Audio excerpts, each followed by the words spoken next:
Hello students, I am Dr. Arvind Kumar Yadav, HOD in Faculty of Commerce, Kumari Mayawati government PG college Badalpur.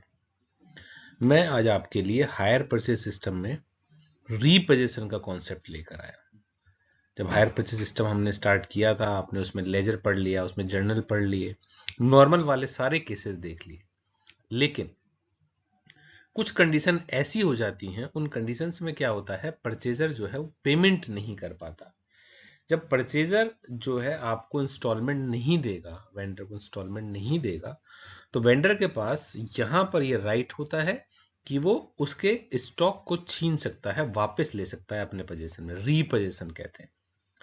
तो वापस वो ले सकता है और फिर वो किस टाइप से अपना प्रॉफिट लॉस निकालेगा, परचेजर अपनी बुक्स में एंट्री कैसे करेगा, कैसे लेजर अकाउंट बनाएगा, ये सारी चीजें आप यहां पर सीखेंगे। तो चलिए वीडियो को स्टार्ट करते हैं। और इस वीडियो को समझने के लिए एक मैंने क्वेश्चन लिया है। इस क्वेश्चन को आप एक बार मैं रीड कर देता हूं, इसको आप समझ लीजिए, फिर उसके बाद मैं इसके लेजर अकाउंट्स बनाऊंगा तो आपको ये चीजें बिल्कुल क्लियर हो जाएगी। Amar bought a machine on hire purchase system, ये बहुत इंपॉर्टेंट पॉइंट है। हायर परचेज सिस्टम, जब भी आप एग्जाम में क्वेश्चन करेंगे, मैं कई बार कहता हूं आपसे कि आप इस चीज को अंडरलाइन कर लीजिए, कहीं इंस्टॉलमेंट पेमेंट सिस्टम का क्वेश्चन तो नहीं है, तो आप सेग्रीगेट कर पाएंगे कि हायर परचेज सिस्टम का है। ऑन 1 अप्रैल 2015, ये डेट बहुत इंपॉर्टेंट होती है कि 1 अप्रैल 15 को जो है इसने एसेट परचेज करी है। कैश प्राइस जो था मशीन का, दैट इज 22,350, ये कैश प्राइस था।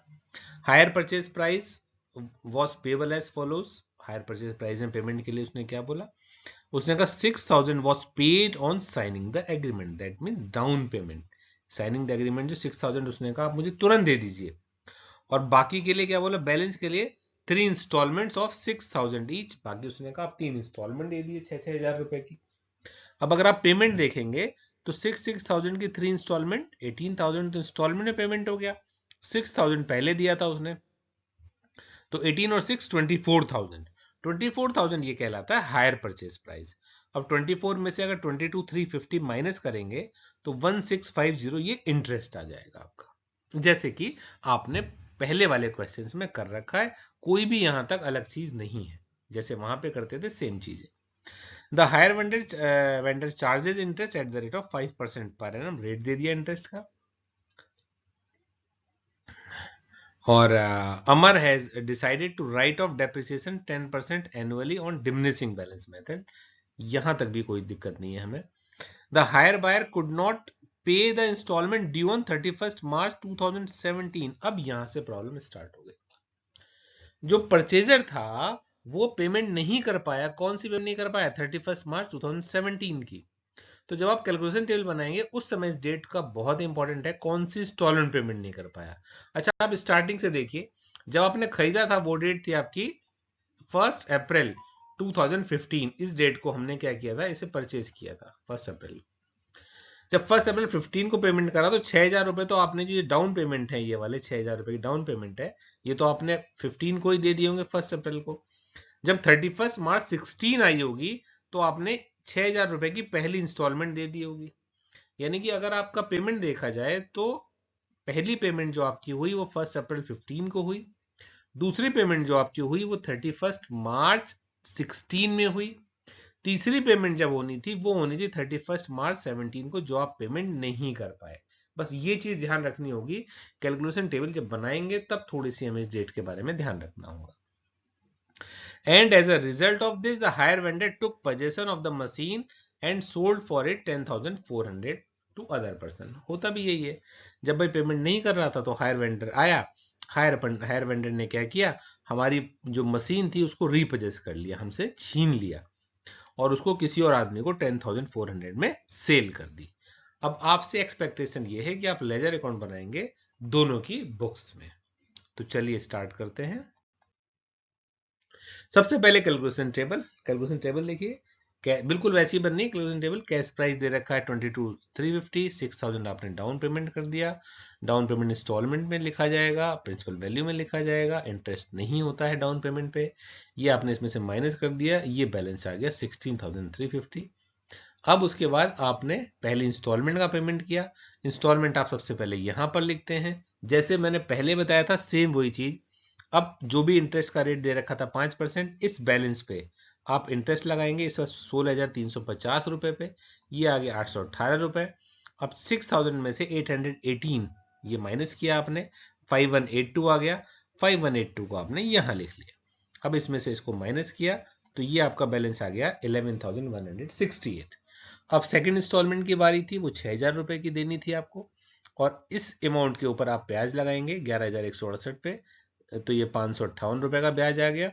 इसमें से आपने इसको लेस किया तो 5381 आ गया, और सॉरी 5381 ये गलत आ गया, 5442 ये ठीक अमाउंट है, ये 5442 आ जाएगी, इसको यही अमाउंट लिखेंगे, ये गलत आ गया इसमें, 5442 5442 ये होगा, इसी अमाउंट को यहाँ उतार लेंगे आप, इसमें से आपने इसको माइनस कर दिया 5442 को, तो 5726 आ गया। अब 6,000 यहाँ पे लिखा आपने, तीसरी इंस्टॉलमेंट जो आपको पे करनी थी। अब अब इसमें से लास्ट में क्या करते हैं हम, मैंने बताया था आपको, इसमें से इसको माइनस कर दीजिए, और जो डिफरेंस होगा वो इंटरेस्ट आ गया 274, फिर इसमें से इसको माइनस किया तो 5726 आ गया, इस 5726 को यहाँ लिख दिया। अब ये हमारा सारा पेमेंट हो जाना था, लेकिन गड़बड़ी कहां पर हुई, गड़बड़ी यहां पर ये हो गई कि जब आप पेमेंट कर रहे थे तो आपने एक तो ये पेमेंट किया, एक ये पेमेंट किया। अब जब ये वाले पेमेंट की बारी आई, परचेजर नहीं पेमेंट कर पाया, और इसी टाइम पे जो वेंडर था वो एसेट छीन के ले गया। इसका मतलब जो आगे वाली थर्ड है उसका कुछ नहीं होना है आपका, आपने दो पेमेंट करी और यहां पे पेमेंट नहीं की, आपकी एसेट चली गई। ठीक है, तो अब देखिए लेजर अकाउंट में क्या क्या चेंजेस आएंगे। तो परचेजर की बुक में सबसे पहले आप मशीनरी अकाउंट बनाएंगे।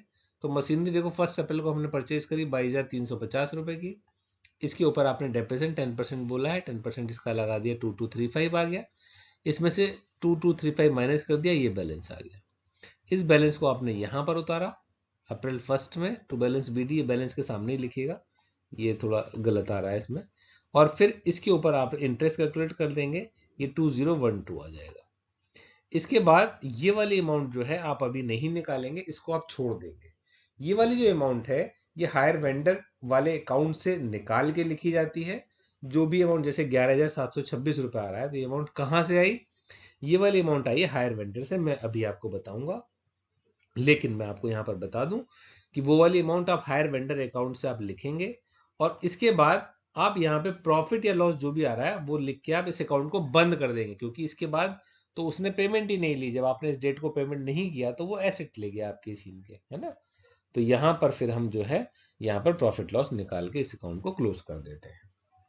तो इसका मतलब अभी तक मैंने इसमें क्या किया, आपने हायर वेंडर यहाँ पे आपने बैलेंस उतारा, बैलेंस उतार के सिर्फ आपने डेप्रिसिएशन वाली अमाउंट लिखी है 2012 ना, अभी हमारे पास ये वाली अमाउंट निकल के आई है, और जब ये नहीं आएगी तो ये भी अमाउंट निकल के नहीं है, ये दोनों अमाउंट ये जो है ये बाद में आती हैं, जब आप हायर वेंडर का अकाउंट बना लेते हैं वहां से ये वाली अमाउंट आएगी 11,726 रुपए।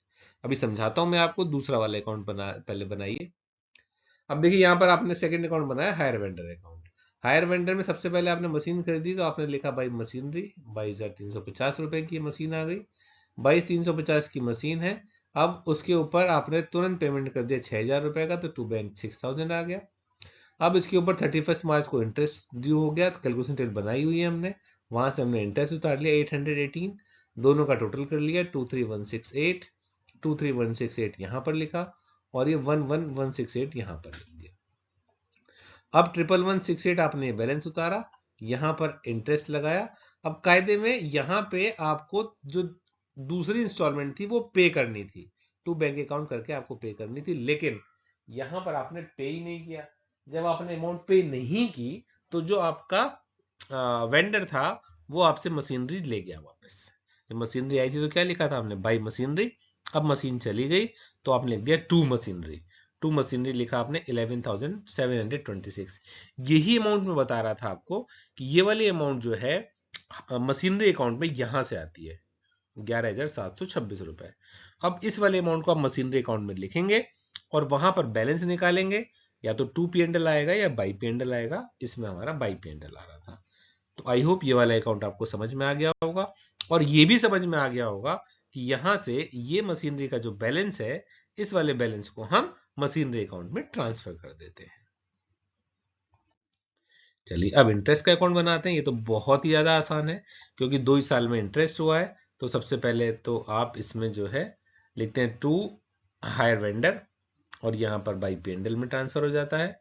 फिर यहाँ पर टू हायर वेंडर लिखते हैं, और फिर ये भी आपका ये गलत लिख दिया, इंटरेस्ट नहीं आएगा, ये आ जाएगा बाई पी&एल। ये भी पी&एल में ही, ये भी पी&एल में ट्रांसफर हो जाएगा बाई पी। अब क्यों हमने 2 साल के बनाए, तीसरे साल का क्यों नहीं बनाया? क्योंकि जब पेमेंट ही नहीं हुई दूसरे साल के लास्ट में, तो वो तो एसेट ले गया अपनी। तो इसमें खाते सिर्फ वहीं तक बनाए जाने जहां पर एग्रीमेंट ओवर हो गया। 2 साल के बाद तीसरे साल में नहीं जाएंगे हम, क्योंकि थर्ड ईयर में तो वो कॉन्ट्रैक्ट ही खत्म हो गया। जब वो एसेट छीन के ले गया, तब तो अब कोई इंटरेस्ट वाली बात ही नहीं होनी है। तो इसलिए हमने सिर्फ दो सारे अकाउंट देखिए 2-2 साल के ही बन रहे हैं। आई होप ये वाली चीज आपको समझ में आ गई होगी। अब डेप्रिसिएशन अकाउंट बना रहे हैं। डेप्रिसिएशन का अकाउंट भी टू मशीनरी पहले साल का इंटरेस्ट पी&एल में चला गया ये, और फिर टू मशीनरी दूसरे साल का जो डेप्रिसिएशन है, और ये भी पी&एल आएगा। सॉरी, यहाँ भी गलत हो गया है, आप इसे बाई पी&एल ही लिखेंगे, बाई पी&एल। तो डेप्रिसिएशन अकाउंट हमारा बन गया। ये भी 2 साल का क्यों बनाया, आपके दिमाग में आ रहा होगा। अभी मैंने बताया आपको, जब 2 साल में वो जो कॉन्ट्रैक्ट था वो ही खत्म हो गया, वो एसेट वापस छीन के ले गया, तो तीसरे साल की बनाने की कोई जरूरत नहीं होती है, बना भी नहीं सकते हैं। जब मशीनरी ही नहीं है तो डेप्रिसिएशन किस पर काटेंगे। अब ये आ गया in the books of higher vendor. Higher vendor की बुक्स में आप सबसे पहले हायर परचेजर का अकाउंट बनाएंगे। ये भी देखिए 2 साल का बन रहा है। सबसे पहले आपने वेंडर ने सेल करा, तो उसने लिखा टू हायर सेल 22,350 रुपए। अब पहली डाउन पेमेंट मिल गई 6,000 रुपए की, बाई बैंक 6,000। फिर आपको पहली इंस्टॉलमेंट मिल गई 6,000 की, तो फिर आपने लिख लिया बाई बैंक 6,000। अब इंटरेस्ट लगाया 31 मार्च को 818 रुपीज का, तो अब टोटल किया 23,168। इसमें से हमने 12,000 माइनस कर दिए, तो ये 11,168 आ गया। अब 11,168 जो है वो हमने यहाँ ट्रांसफर कर दिए। अब यहाँ पर आपने इंटरेस्ट लगा दिया। अब ये सेकेंड ईयर का इंटरेस्ट है 558 रुपीज का। अब ये यहाँ पर आपको इंस्टॉलमेंट मिल जाती तो आप बैलेंस निकालते, लेकिन अब यहाँ पर क्या हुआ, वेंडर जब उसके पास पहुंचा और उसने कहा कि भाई आप पेमेंट करिए मेरी 31 मार्च 2017 वाली, तो उसने कहा जी मेरे पास तो पेमेंट नहीं है, मैं पेमेंट नहीं कर सकता। तो उसने क्या किया, उसने कहा अब ये जो मैंने आपको चीज बेची थी, अब ये मैं वापस ले रहा हूं आपसे। तो जब उसने वापस ली तो उसे स्टॉक हो गया उसके लिए, तो उसने क्या लिखा, बाई रिटर्न स्टॉक अकाउंट। और कितने रुपए, ये टोटल आ रहा था 11,726 रुपए, तो 11,726 रुपए उसने यहां पर लिखे, और यही अमाउंट आपका रिटर्न स्टॉक में आ गया। कहने का मतलब 2 साल में चीज वापस छीन ली उसने, तो 2 साल के बाद ये कॉन्ट्रैक्ट एंड हो गया, अकाउंट भी एंड हो गया। अब उसके बाद रिटर्न स्टॉक अकाउंट बनाएंगे। रिटर्न स्टॉक देखिए 11,726 की चीज आई है आपके पास। अब क्वेश्चन में लिखा हुआ दिया हुआ है कि इस स्टॉक को उसने किसी और आदमी को बेच दिया 10,400 रुपए में। तो 11,726 रुपए की चीज थी आपकी, अगर 10,400 रुपए की, इसका मतलब आपको नुकसान हो गया 1,326 रुपए का। तो इसका टोटल करके हमने माइनस कर दिया। अच्छा, कभी कभी हो सकता है क्वेश्चन ऐसा है आपको कि वो ये कहे कि जो सेलर है, जो वेंडर है, वेंडर ने कुछ पैसे रिपेयर में खर्च किए, तो अगर कुछ रिपेयर में खर्च करेगा तो उसकी कॉस्ट बढ़ जाएगी। तो यहां पर आप क्या करेंगे, लिखेंगे टू बैंक। जो भी पैसे उसने खर्च किए, मान लिया उसने कुछ पैसे खर्च किए होते, टू बैंक करके वो पैसे यहाँ पर आ जाएंगे। फिर उसकी कॉस्ट 11,726 मान लिया, ऐसे सपोज करिए आप 200 रुपए उसने और खर्च कर दिए होते रिपेयर कराने में, क्योंकि अगर चीज खराब हो गई है तो रिपेयर कराने के बाद ही तो बिकेगी। तो टू बैंक अकाउंट 200 रुपीज अगर रिपेयर में लगाए तो 200 रुपीज रिपेयर के आ जाते, तो कॉस्ट हो जाती है आपकी 11,926, और इसमें से ये माइनस कर देते 10,500 का, तो 1,526 का लॉस आ जाता। तो ये तो उस केस में होता है जब रिपेयर आपको दे रखी है। रिपेयर नहीं दे रखी है, जैसे इस वाले क्वेश्चन में तो रिपेयर कुछ बोला ही नहीं है, तो सीधा हमने रिटर्न स्टॉक अकाउंट बनाया, और रिटर्न स्टॉक अकाउंट से हमने जितने का चीज बेची थी वो यहाँ पर लिख के आपने लॉस निकाल दिया। प्रॉफिट भी होता तो यहाँ आ जाता अगर महंगी बिक जाए चीज। अब इंटरेस्ट अकाउंट बनेगा। इंटरेस्ट अकाउंट 2 ही सालों का बनना है, तो by hire purchaser to P and L, by hire purchaser to P and L. तो वैसा ही है जैसे कि हम पहले करते आए थे। तो आई होप ये पूरा का पूरा क्वेश्चन आपको समझ में आ गया होगा। एक बार करके देखिए, बहुत इंपॉर्टेंट है। और उसके बाद ये वाला एक असाइनमेंट मैंने दिया हुआ है, ये वाला असाइनमेंट सॉल्व करिए। इसमें भी कोई प्रॉब्लम आती है तो आप मुझसे पूछ सकते हैं, कमेंट करें और उसमें मेरे से पूछ लें और मैं आपको बताऊंगा। बहुत इंपॉर्टेंट मेथड है, एग्जाम के पॉइंट ऑफ व्यू से रिपोजीशन बहुत ज़्यादा आता है, तो एक बार इसकी प्रैक्टिस आप लोग और कर लीजिए। तो मैं उम्मीद करता हूं कि आपको मेरा ये वीडियो अच्छा लगा होगा। रीपोजीशनिंग का कॉन्सेप्ट आपको समझ में आ गया होगा। अगर आपको वीडियो अच्छा लगा, कॉन्सेप्ट समझ में आया, तो आप मेरे वीडियो को लाइक करें, सब्सक्राइब करें और शेयर करें। Thank you, bye bye.